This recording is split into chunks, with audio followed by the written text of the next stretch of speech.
In this video, we're going to talk about how is child support calculated. This is not really complex in a lot of ways, but this is, I think, fear for a lot of people, right? Because let's face it, we need money to function. Money makes the world go round, like it or not. And it's something that people very early on want to know what they're possibly facing or possibly receiving, whether you're the payer or the receiver, whatever, we want to know because we got to be able to plan and budget and know what our life moving forward needs to look like, right? So I'm going to dive into this as deeply as I can. And before I do, let me just remind you, if you like the content and find it helpful, don't forget to hit like on this video. Also subscribe to the channel so that you get notified as new videos are released. And feel free to share this information with anybody that you think could benefit from this topic. So the first thing I want to tell you about child support is it's what we call guideline. Okay, what does guideline child support mean? It means it's a math calculation. It means every state has a formula that is used to calculate child support. Okay, and that formula gives us a guideline number. Okay, so anytime you hear them refer to guideline child support, that's all it means. It just means per the state's calculation. And I will tell you that is different in every single state. So I'm not going to try to dive into what the formulas are in every state. I couldn't possibly do that. You will have to go out and Google that to find it for your state or, talk to a local practitioner or whatever. But what I am going to tell you, which is kind of the more important piece of this to understand, is that the factors that go into it are the same in every state. Okay. So the numbers, in other words, that they're looking at, or the things that go into the formula, what is the formula comprised of? That's pretty much the same across the board. Now, I will tell you some states parse out certain things like health insurance and divide it between the parties or divide it, in a different ratio and pull it out of child support. Most places put it in child support where it's already calculated in. There are small variances like that. But overall, these are the things that the court's going to look at, okay?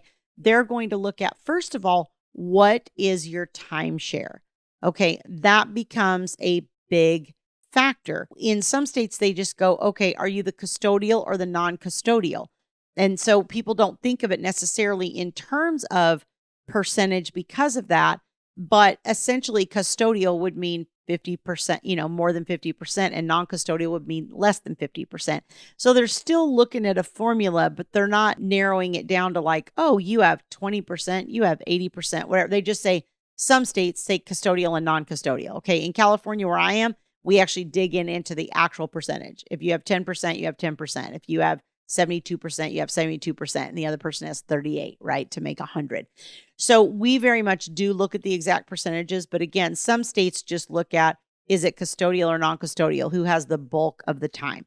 All right, but still your timeshare does become important in that fact because it's going to sway, obviously, according to who is the custodial parent. So it becomes a factor. The next thing that they look at is the incomes of the parties.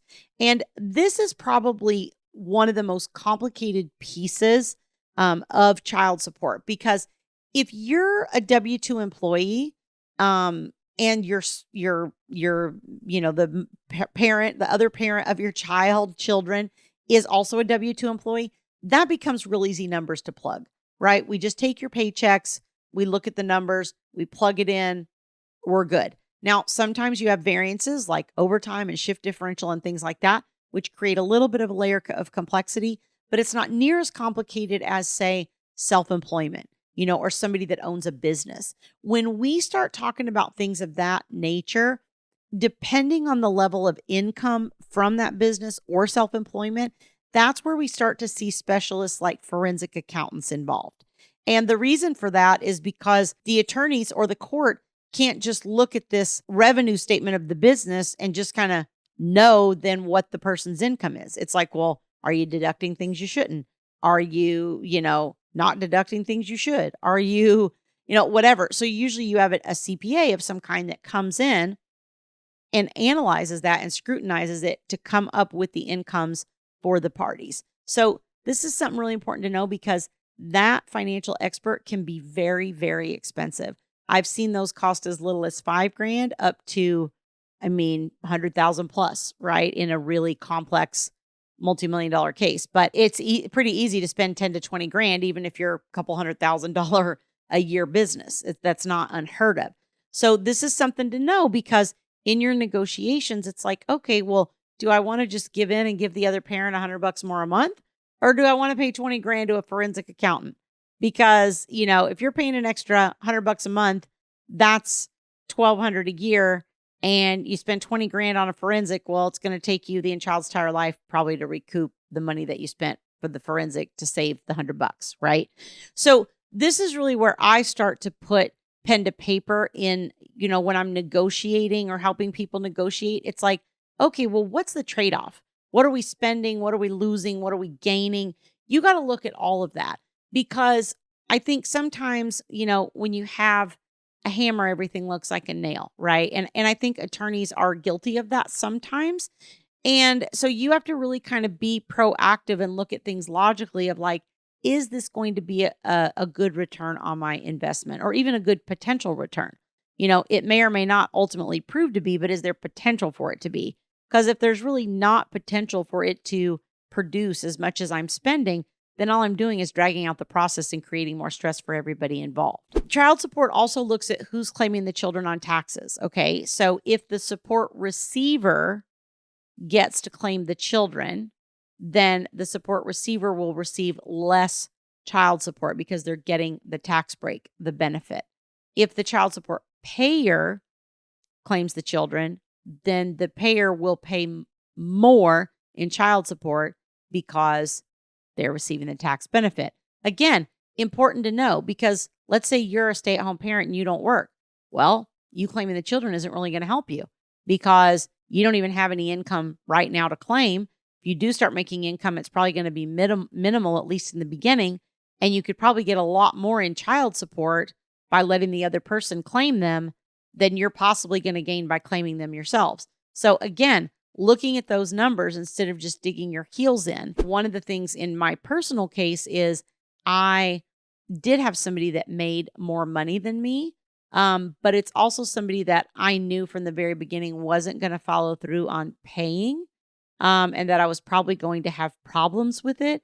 So even though I made less money, I asked to keep the exemptions for the children so that I at least had that, even when he stopped paying support, which did prove to be true. It was probably one of the good pieces of advice. I shouldn't say it that way, but it was one of the more long-lasting pieces of advice that my attorney gave me in this process.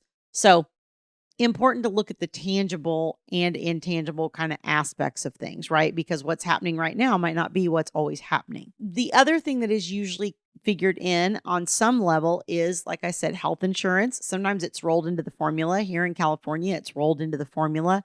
In other states, sometimes it's handled outside the formula, and they might divide it 50-50, and they might divide it on a pro rata percentage based on the income earnings of the parties. So whoever earns more income would pay a larger percentage of the health insurance. And it's very similar for daycare. Typically, daycare costs are what we call an add-on cost, and they're divided like 50-50 or sometimes in a pro rata fashion. So the main things that are going to go into your child support calculation pretty much across the board will be the percentage of parenting time, or whether you're custodial or non-custodial, who's claiming the kids on taxes, what your incomes are. Then we get a formula. And then maybe or maybe not health insurance, childcare are either rolled into that formula or handled outside, just depending on your state and how they work. Okay. So go out and Google the formula. You're probably not going to get an exact, but I will tell you that most states have a statewide calculator on their website somewhere. If I Google California child support calculator where I am, that comes up on the state's website. All right. And then I input this little bit of data of the incomes and all that kind of stuff. And you can kind of play around with it, even if you don't know the exact income of the other party, and at least get a general idea of where you're going to fall. Are you going to owe or receive $100? You're going to owe or receive $1,000. You're going to owe or receive $5,000.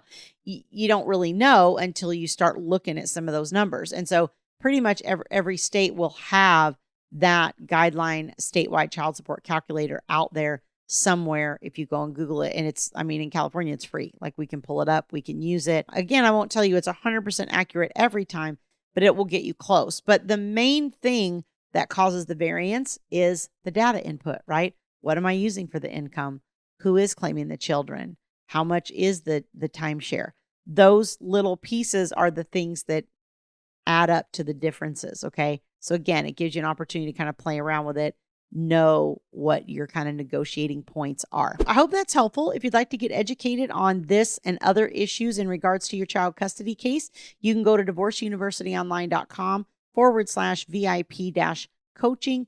There are links on that page where you can learn more about my group coaching program for moms and for dads, and learn more about my VIP premium one-on-one coaching services if you're in a really complex case or just in a stage where you really need that high level of support because you're just struggling with this on a daily basis. All right, thanks for joining me. I'll see you guys next time. We'll grow in number, fueled by them to see the horizon.